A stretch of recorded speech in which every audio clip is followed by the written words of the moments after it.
వాసవి మాత కృపా కటాక్షాలతో ఈరోజు మరి నిజామాబాద్ పట్టణంలో ఉన్నటువంటి వాసవి కన్యకా పరమేశ్వరి దేవాలయంలో ఎన్నో ఏళ్లుగా ప్రఖ్యాతిగాంచినటువంటి మన కులదైవమైనటువంటి వాసవి కన్యకా పరమేశ్వరి దేవాలయంలో ఈరోజు చూడముచ్చటగా మా మహిళలందరూ కూడా పచ్చని చీరల్లో మరి ఆషాఢ మాస అమ్మవారికి జలాభిషేకం చేయడము, అంతేకాకుండా ఇంతమంది సామూహిక కుంకుమార్చన చేయడము చేయించడము రెండు కూడా అసలు భక్తి భావంతో, అలాగే మన వైశ్యుల ఐక్యతకి ఈరోజు నిజరూపం అన్నట్టుగా వాసవి మాత ముందు కూర్చున్నటువంటి మా మహిళా మండలందరికీ కూడా శుభాకాంక్షలు, ధన్యవాదాలు తెలియజేస్తూ మరి ఈరోజు ఇంత మంచి కార్యక్రమం, ఇందాక సోదరులు అన్నారు మీ మేడం గారు తొలి కార్యక్రమానికి ఇక్కడ వచ్చారు మా అదృష్టము అన్నారు. కాదు, నా అదృష్టం.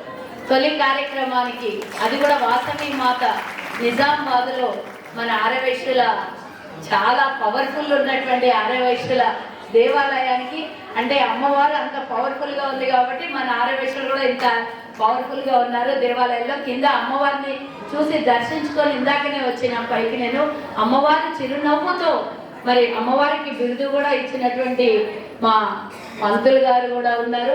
ఎన్నో ఏళ్ళుగా 3 తరాల నుంచి మేమే ఇక్కడ పూజలు చేస్తున్నాము. అమ్మవారి నక్షత్రం నా నక్షత్రం కూడా ఒకటే అని చెప్పారు.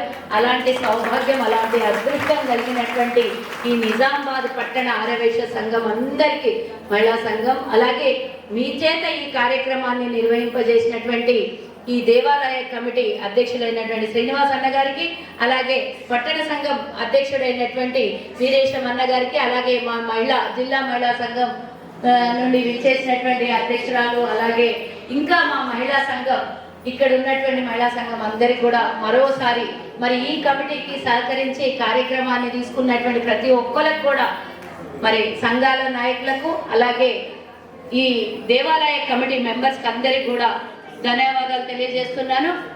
మళ్ళీ అంతేకాకుండా ఏకైక మన ఆర్యవైశ్య ఎమ్మెల్యే, నేను ఇందాకడే చెప్పిన కదా, పవర్ఫుల్ దేవాలయం ఇక్కడ ఉంది, పవర్ఫుల్ ఆర్యవైశ్యులు ఇక్కడ ఉన్నారు. గతంలో 10 ఏళ్ళు ఆర్యవైశ్యుడే ఎమ్మెల్యే, మరి వారిని ఓడించి మళ్ళీ ఎమ్మెల్యేగా ఎవరయ్యారని అంటే మన అన్ననే అయ్యారు. కాబట్టి మా ఆర్యవైశ్యుల ఏకైక ఎమ్మెల్యే గారి సతీమణి మణిమాల అక్క గారికి, మరి వారైతే ఎమ్మెల్యే గారు లేరు, ఎందుకంటే మా మహిళల చేత కార్యక్రమం కాబట్టి వారి సతీమణికి ఈరోజు రిప్రజెంటేటివ్గా ఇక్కడ ఉంచినందుకు మేము కూడా మిమ్మల్ని ఈ విధంగా అంటే ఇంతకు ముందే మనం ఎన్నికల తర్వాత ఎన్నికల్లో అయిపోయాక కూడా చాలాసార్లు కలుసుకున్నామమ్మా. మీరు మీ పట్టణానికి నన్ను ఆహ్వానించినందుకు మీకు అందరికీ కూడా ధన్యవాదాలు తెలియజేస్తూ, అక్క మీరు ఇక్కడ నా పక్కన నిలబడితే బాగుంటారు. మరి మీడియా సోదరులకు అందరికి కూడా నమస్కారాలు. మీడియా ఉంటేనే మేము చేసినటువంటి కార్యక్రమం బయటికి పోతుంది. మీరు ఈరోజు ఇంత మంచి కార్యక్రమం నిర్వహించినటువంటి ఆర్యవైశ్యుల తరఫు నుంచి మీరు కూడా ఇది టెలికాస్ట్ చేస్తారని కోరుకుంటున్నాను. మరి ఈరోజు ఇంత మంచి కార్యక్రమం తీసుకొని నన్ను ఇక్కడికి ఆహ్వానించారు. మీ ముందు మీతో పాటు ఇంకో గంట సేపు అయినా కూర్చొని మీతో పాటు పాలు పంచుకొని కుంకుమార్చనలో కానీ జలాభిషేకం చేయాలని చాలా ఆనందంగా ఉంది. కానీ మరి ఇంకో కార్యక్రమానికి కూడా వెళ్ళేది ఉంది నేను, కాబట్టి కాసేపు అమ్మవారి పూజలో తరించి నేను బయలుదేరుతున్నాను.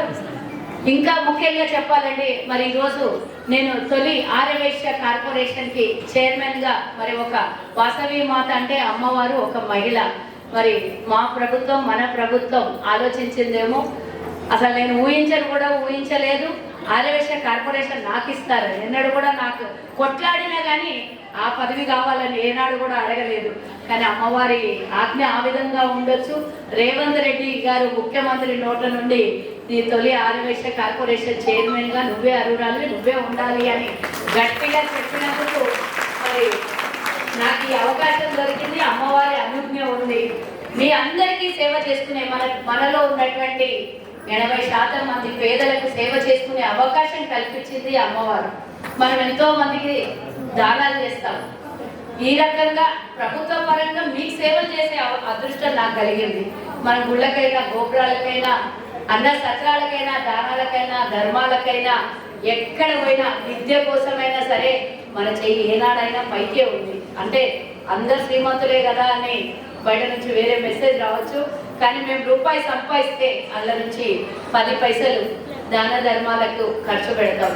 తిన్నా తినకుండా ఉన్నా లేకున్నా కూడా అది మనకు ముందు మనకిచ్చినటువంటి వాసవి మాకు ఇచ్చినటువంటి కృపా కటాక్షాలు కాబట్టి మనం సంపాదించిన దాంట్లో ఒక వంతు భగవంతుడి పేరు మీద ఎంతో మందికి దాన ధర్మాలు చేస్తాం. మనం ఎక్కడికి వెళ్ళినా కూడా గుళ్ళల్లో గోపురాలలో అన్న సత్రాలు మా పార్టీలో అందరు అంటుంటారు, రాజకీయ నాయకులు అందరూ అంటారు, ఎక్కడికి వెళ్ళినా నాకే ఫోన్ చేస్తారు, అమ్మ మాకు ఎక్కడికి వెళ్ళినా భోజనం దొరకదు అంటే. కష్టంగా ఉన్న సమయంలో ఏ తీర్థయాత్రలకు పోయినా అకామిడేషన్ భోజనం రెండు మనమే కల్పిస్తాం. నేను కొన్ని వేల మందికి ఇప్పటిదాకా మన సత్రాల ద్వారా వాళ్ళకు భోజనాల కార్యక్రమం కానివ్వండి, అంటే ఉన్నా లేనా అని కాదు, మన భోజనం ఎంత బాగుంటుందో అందరికీ తెలిసినటువంటి విషయమే. మనం ఇంట్లో ఏ విధంగా భోజనం చేస్తామో అంతకన్నా మన ఇంట్లో టైం లేకపోతే ఒక్కోసారి పచ్చడన్నంతో తింటాం, కానీ వచ్చిన అతిథులకి మరి మనము అన్ని రకాలుగా వడ్డించి భోజనం పెడతాం మన సత్రాలలో. ఆ విధంగా మనం ఎన్నో సేవలలో తరించినటువంటి మనము ఏ గుడి కట్టినా కూడా మనమే ముందు డొనేషన్. ఏ రాజకీయ నాయకుడు కూడా ఏదైనా పోటీ చేస్తుందంటే తొలి చందా మన ఆరవేశ్వరుడి దగ్గర తీసుకుంటాడు, అది ఆనవాళ్ళతో అయిపోయింది. తప్పట్టు పట్టగానే తెలిసి మనకి రాజకీయాలు అప్పుడు తక్కువ అయిపోయింది. మన దగ్గర చందా తీసుకొని వాళ్ళు నాయకులు అవుతున్నారు, మనం ఇన్నే ఉన్నాము. ఇది కాదు మనది. నెక్స్ట్ లెవెల్ మన దగ్గర నుంచి కూడా ఒక 10 మంది రాజకీయ నాయకులు బయటికి రావాలి. ఎందుకోసం అంటే ఇప్పుడున్న అన్నకు మాత్రమే మనం ఏదైనా పని ఉంటే మీ నియోజకవర్గం వరకు అడగగలుగుతాం, ఇంకో పక్క జిల్లాల వరకు పనులు చేయించుకోగలుగుతాం. మనలో ఒక 4-5 మంది ఎమ్మెల్యేలు ఉంటే ప్రతి ఒక్క ఆడవేషనికి అవకాశం దొరుకుతుంది. పనులు ఏమైనా ఇబ్బంది ఉన్నా కూడా అక్కడికి వెళ్ళి అడగడానికి మనకు ఒక అవకాశం ఉంటుంది. మనం ఎవరి దగ్గరికి వెళ్ళి అడగాలంటే కూడా కష్టం, మనకి సిగ్గుపడతాం. మనం ఫస్ట్ ఆఫ్ ఆల్ ఎవరికైనా చెప్పుకోవాలంటే సిగ్గుపడతాం, కష్టాలను అనుభవిస్తాం కానీ ఎవరికి చెప్పుకోం బాధలు. అట్లా మనకు ఉన్నటువంటి సమస్యల్ని పరిష్కరించాలంటే మన దగ్గర నుంచి కూడా రాజకీయ నాయకులు రావాలి. మన పూజలకే పరిమితం అవుతున్నాం, దాన ధర్మాలకే పరిమితం అవుతున్నాం. ఇంకో అడుగు ముందుకేసి రాజకీయంగా గట్టిగా రావాలనేది నా కోరిక. ఎందుకంటే నేను గత 10 ఏళ్ళుగా ప్రతిపక్షంలో ఉన్నా.